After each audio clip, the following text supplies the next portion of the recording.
Halo teman-teman semuanya, kita lanjut lagi ke nandain apa sih di buku Homo Deus. Harusnya sih ini jadi 3 episode terakhir. Episode ini aku akan fokus ke tentang humanisme.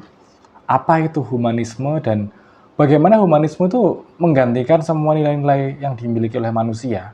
Dan bagaimana humanisme itu membuat manusia kehilangan nilai-nilai, kehilangan makna hidup. Ini menarik nih teman-teman. Jadi mari kita bahas dari awal dulu. Pertama, humanisme itu apa sih? Humanism is not losing faith in God, rather it was gaining faith in humanity. Jadi semacam agama barunya manusia bernama humanisme. Kita kan dive in, sebenarnya bedanya humanisme sekarang sama dulu itu apa sih? Jadi, kok bedanya sekarang sama dulu? Bedanya kepercayaan manusia sekarang sama dulu apa? Kalau dulu, ketika kita di zaman agama ya, agama itu knowledge-nya, rumusnya adalah knowledge sama dengan scriptures x logic. Jadi pengetahuan masyarakat itu adalah ya apa yang tertulis di kitab suci atau di naskah-naskah kuno, di scripture, itu ditafsirkan secara logika. Itu adalah pengetahuan masyarakat zaman dulu. Lalu kita beralih ke masa sains, di mana sains itu membawa kita ke pengetahuan baru, yakni knowledge sama dengan empirical data dikali matematis. Kita ngelihat datanya seperti apa, kita kalkulasikan, kita hitung, kalau ya, enggak, ya enggak. Ada, enggak. Empirisme. Nah, humanisme itu membawa manusia ke ranah yang lebih subjektif. Knowledge adalah experience, time sensitivity. Jadi nanti kita akan lihat apa yang nyata, apa yang real, apa yang benar, itu menjadi subjektif karena semuanya balik lagi ke experience-nya manusia seperti apa. Nah, ini menarik sekali kita ngelihat bagaimana perkembangan seni itu bergeser nih. Kalau ini ya, itu ada lukisan perang di tahun 1960-an, itu perangnya kayak gini nih. Jenderalnya siapa, terus strateginya kayak gimana. Nah, masih tentang lukisan perang di zaman yang berbeda, di zaman humanis, di tahun 1944 misalnya, ini ada The Stare, 2000 Yard Stare dari Tom Lee. Fokusnya orang itu udah ke personalnya, bagaimana perasaan prajuritnya dalam perang. Nah, inilah perbedaan perspektif antara zaman agama, zaman sains, dan zaman yang baru ini, yaitu zaman humanisme. Tapi nggak semua humanisme itu sama. Kayak aku merasa aku tuh humanis. Aku merasa aku tuh humanis. Aku bukan orang yang konservatif atau religius gitu. Aku lebih ke humanis. Tapi aku tahu juga ada jenis-jenis humanis yang lain yang berbeda dengan aku. Nah, aku akan jelasin satu-satu. Nanti kita lihat sebenarnya aku humanis yang mana, dan mungkin kamu yang mana, public figure lain yang mana. Humanisme pertama yang masih ortodoks di porosnya itu namanya liberalisme. Di mana ya udah akarnya itu manusia itu punya kebebasan, kita bebas melakukan apa saja. Ini yang didorong agendanya oleh US. Biasanya untuk ngelihat nih, ini siapa aja sih, siapa saja pendukung-pendukung humanisme liberal, itu kalian bisa lihat aktivis-aktivis LGBT. Biasanya ini, atau apalagi ya, selain LGBT, aktivis-aktivis free speech, nah gitu. Intinya, feminisme itu kayaknya juga masuk liberalisme. Di sini yang ditekankan adalah kebebasan, bahwa individu memiliki otonomi. Aku bebas menentukan apa yang baik buat aku, apa yang berguna buat aku. Nilai-nilai masyarakat udah mulai nggak relevan.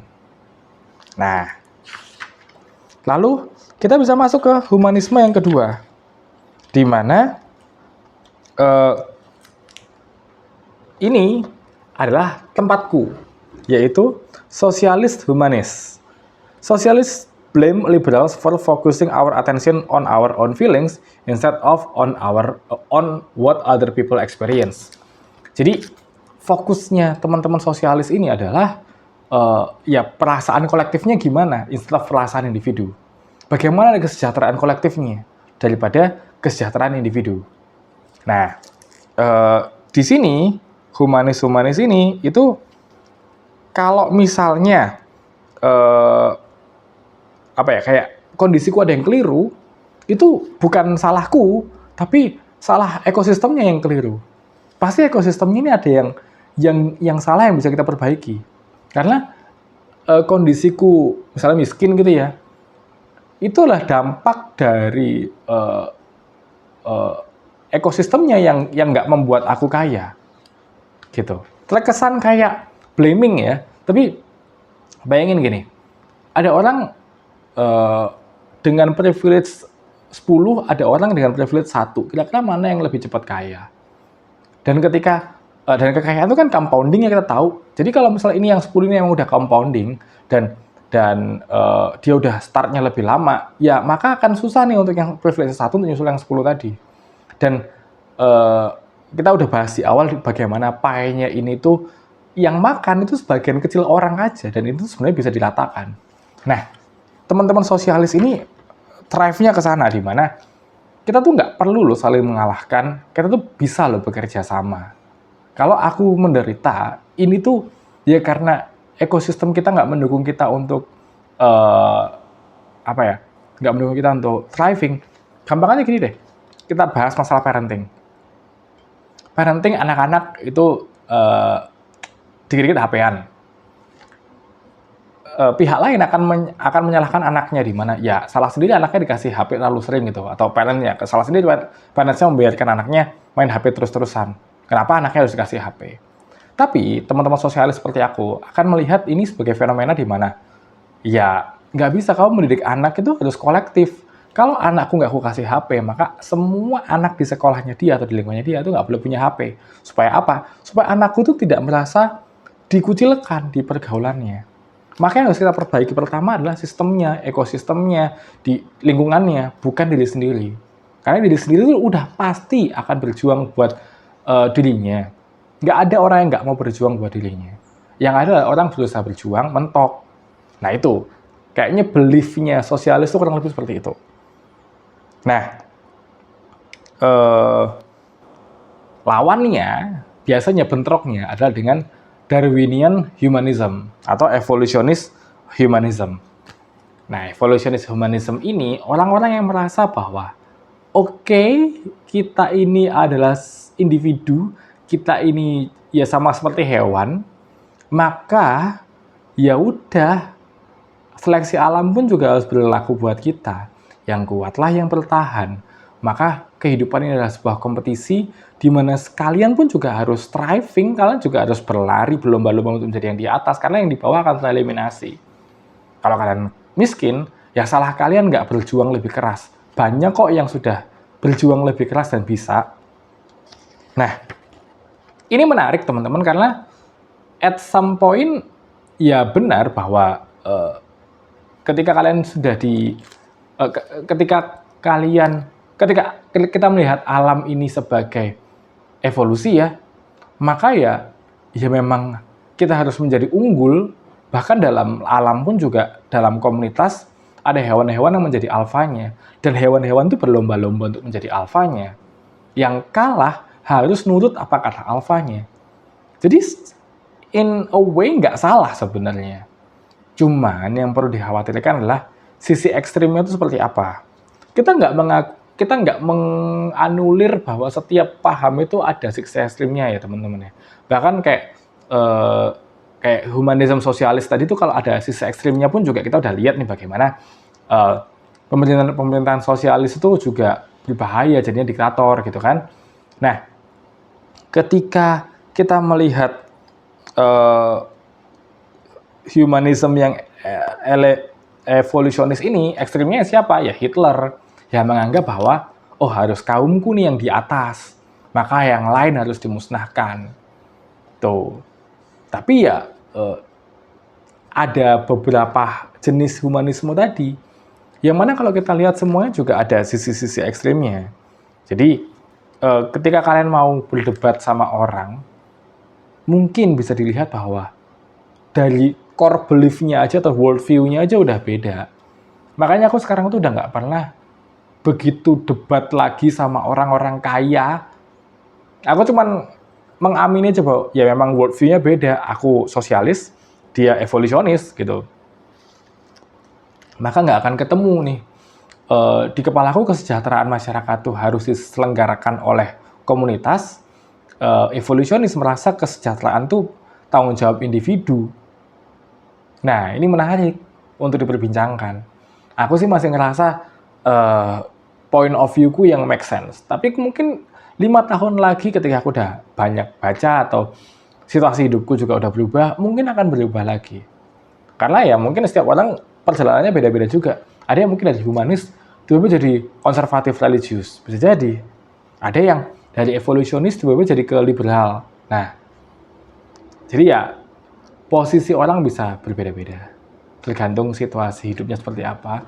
Tapi kita tahu aja bahwa orang kayak gini, kurang lebih worldview-nya akan seperti ini. Nah, aku tadi di awal udah bilang bahwa humanisme ini kan menggantikan peran agama nih, secara moralitas, secara worldview, secara makna juga beda gitu. Ketika kita di masa agama, kita melihat tujuan hidup itu adalah bertemu dengan Tuhan, surga dan akhirat dan lain sebagainya. Tapi humanisme itu ya seakan mengadopsi Nietzsche. Nietzsche bilang bahwa God is dead. Tapi yang dimaksud adalah bukan apa ya? Bukan kita itu tidak bukan kita membunuh Tuhan secara literal gitu ya, tapi ya kita tidak membutuhkan dia lagi untuk memberikan kita makna. Nah,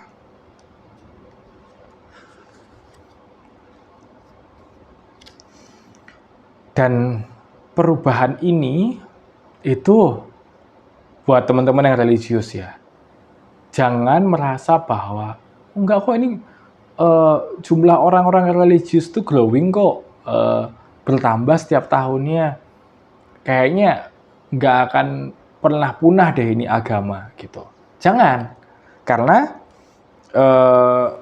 dulu juga dunia dikuasai oleh agama-agama tertentu. Misalnya kayak dunia pernah dikuasai oleh kerajaan Romawi yang mereka itu juga belum Kristen ya, tapi masih politeisme, dewanya masih banyak.